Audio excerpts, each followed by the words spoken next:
Hello everybody and welcome back to another video. In today's video we'll be covering an easy Linux box from CyberSecLabs. This is simple and let's jump straight into it with the NMAP scan. So this NMAP scan shows that there are only two ports open. That is 22 SSH and port 80 HTTP. So from these two, HTTP is the most interesting to look at, and initially we can already see that NMAP thinks that this is CMS Made Simple. CMS Made Simple is of course a CMS, a content management system. So if we go to that IP address on port 80 using a browser, we can see that indeed this is CMS Made Simple. And at the bottom of this page we also find a version 2.2.4.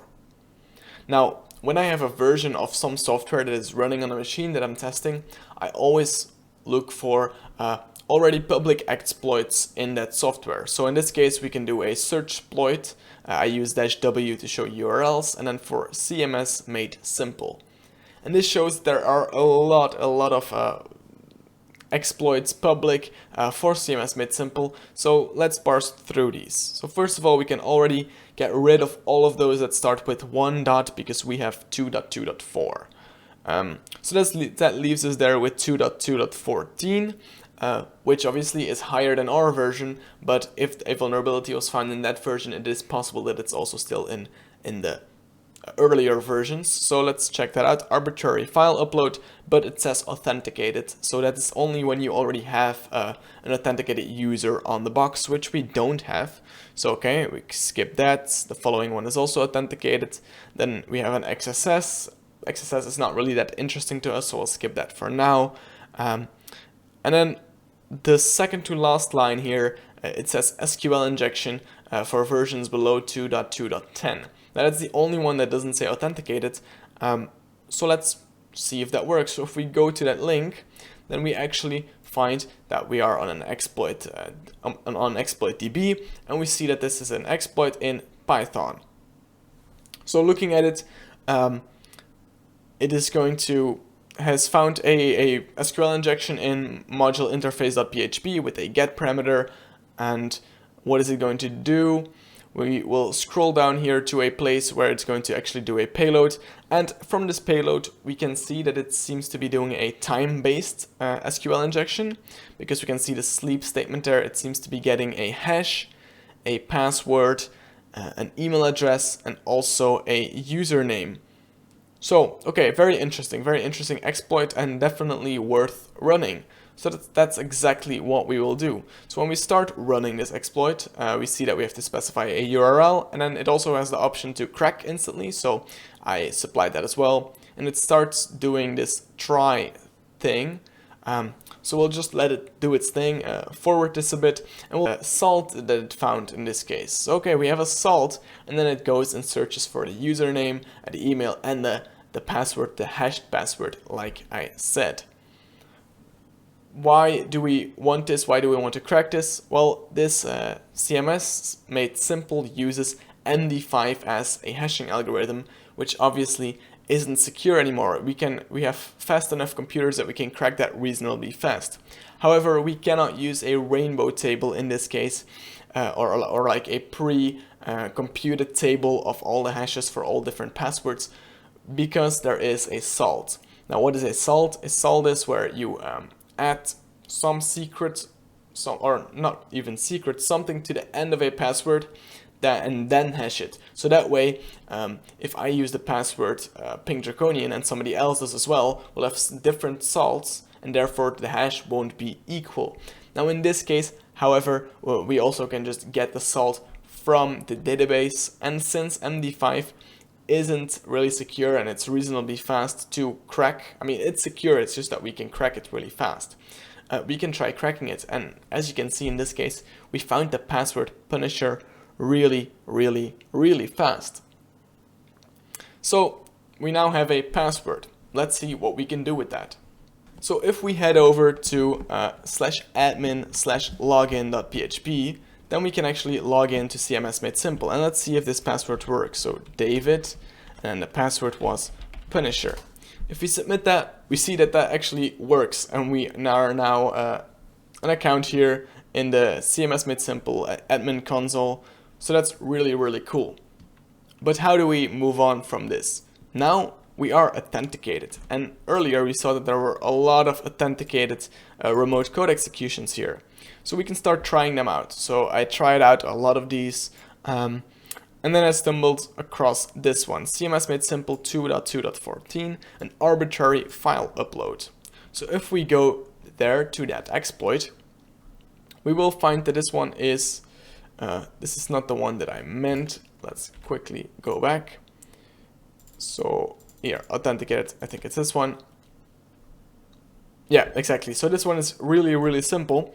So CMS Made Simple allows authenticated arbitrary file upload because file manager does not block .ptar and .phtml files. A malicious user can perform remote code execution. So all you have to do is go into the file manager, upload a phtml or ptar file with a malicious PHP payload, and then just run that. And it's as simple as that. So let's try that manually. So in the file manager, we can select a file to upload.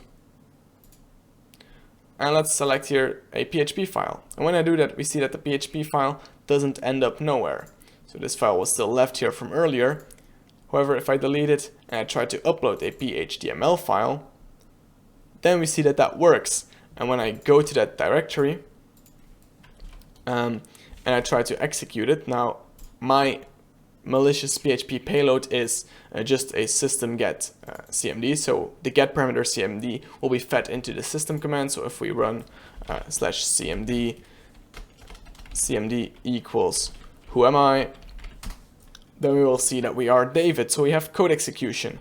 Now this phtml extension, what is it? So in PHP there are a lot of different extensions that will actually work and be parsed. So we have PHP, but also PHP 5, and apparently also phtml and ptar. Now CMS Made Simple made a great decision to not allow the upload of PHP files. However, they forgot that the phtml extension is a thing. Looking at it here, it also says text xphp, so maybe a better idea was to block on MIME type instead of the extension itself. However, well, we got our remote code execution, so we are happy in this case, and now we can try to get a shell on this machine. So for that, I like to use a reverse shell cheat sheet. This one from Pentest Monkey is amazing. So trying some of these out, I always first like to figure out if that programming language or thing is even on the box. So for example, if we want to use this Perl exploit, let's see if which Perl is on the box. It is, so we can try that Perl exploit. So let's try that out. Just copy it, paste it in here. Let's see where we have to enter our IP address. So that's here. So -10.10.0.3.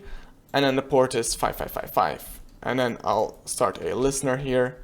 So listen on that port and run this.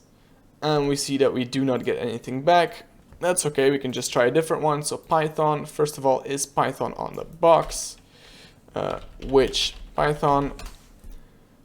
Python doesn't seem to be in a box, but what about Python 3? Python 3 is a binary on the box. Okay, great. So then we'll just have to modify this to be Python 3.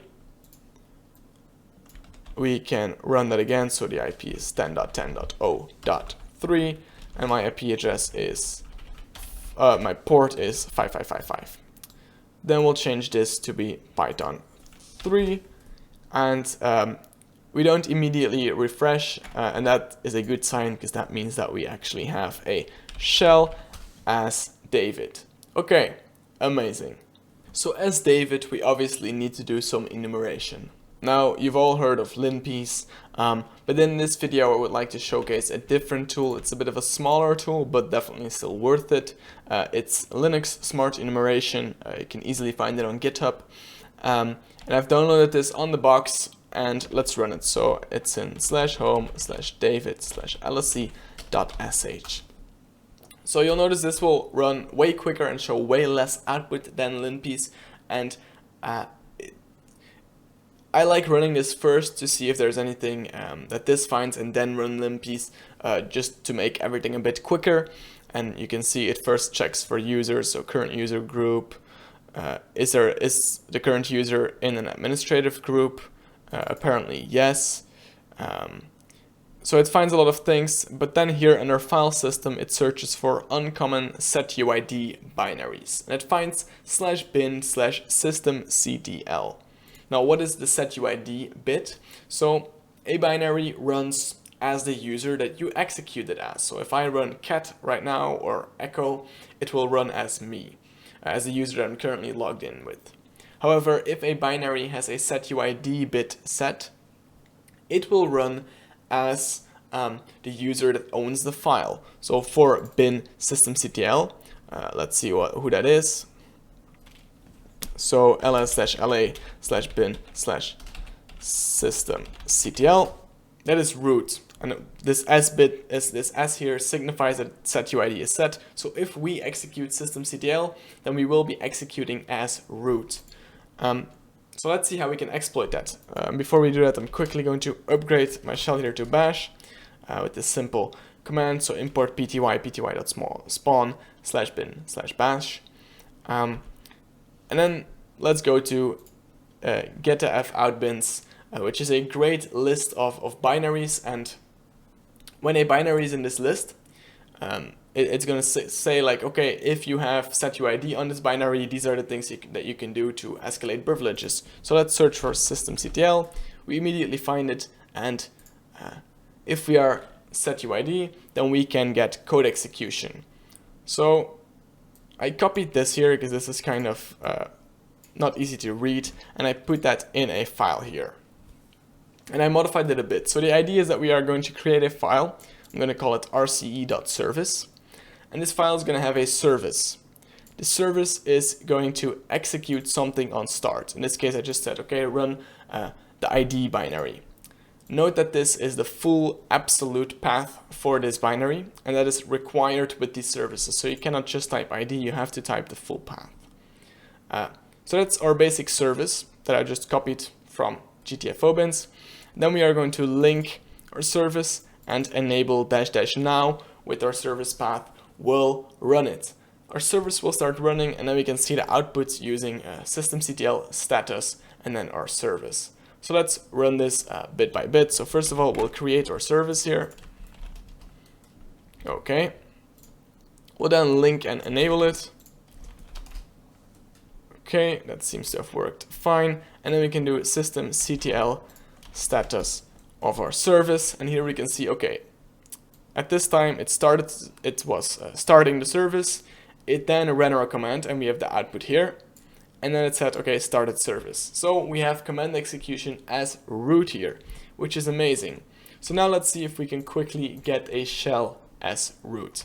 So I already prepared this here, so I just copied the reverse shell that we use here, the Python one, and just pasted it in as our start command. It should be as simple as that. So now if I copy all of this, I will get a second listener ready here, paste that all in, and we get a shell as root, and that is how we have pawned this box.